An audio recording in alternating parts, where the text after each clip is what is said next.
in your book, it's basically, you talk about Buddhist teachings on spiritual friendship, right? Yeah. And I was excited to learn about the liberation aspect of it, because the work that we do is liberation work in helping people reconnect to their ancestry so that they can be free by knowing who they are, to then explore life in a different way. Is there a Black Buddhism tradition? Like, does Buddhism have African roots, Kate? Oh gosh. Well, okay. Those are two questions that I wanna address slightly separately. So in terms of, is there a Black Buddhist tradition? Almost 2 years ago now, I had the privilege to attend the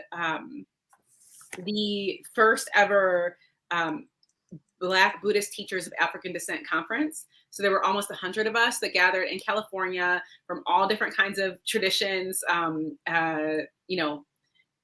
Zen, Chan Buddhists, people, Soka Gakkai, Theravada Buddhists, which is part of what I am, Tibetan Buddhism, all Black.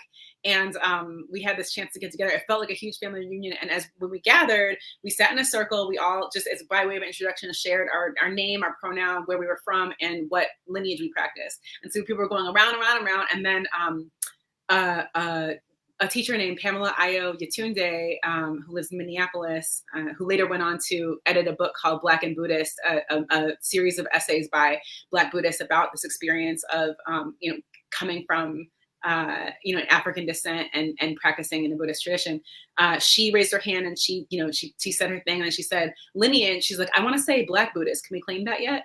And it was just, everyone erupted in laughter. It was, but it was also like this moment of, oh, I think we're doing something here. I think we're doing something that's different. And I'll say that I have known Black people to practice in every one of the Buddhist lineages that I know, which in their current forms in the US are, I would say, of Asian heritage and culture.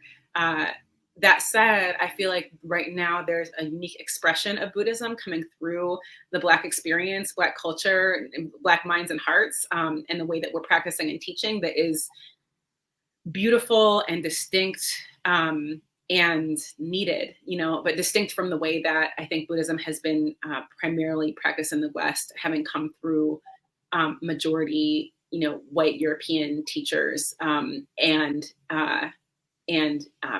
Asian teachers from Asia. So yes, I think there's a Black Buddhism. I don't think it's like it's emergent, but I think that some of the features are, there's more emphasis on community, more emphasis on relationship, more emphasis on the possibility of touching liberation and experiencing freedom and practicing love and compassion and mindfulness in all of our moment to moment experiences in daily life, as opposed to what I learned mostly coming into the tradition, which was that you go away on these long retreats to study in silence and kind of stillness on your own, and then use those insights to come back into the world. So that model of go away, study by yourself, come back, this kind of individual liberation model, I think is starting to die, and this desire that for a collective liberation is starting to be born. I think that Black Buddhists and the way Black people articulate Buddhism has a lot to do with that.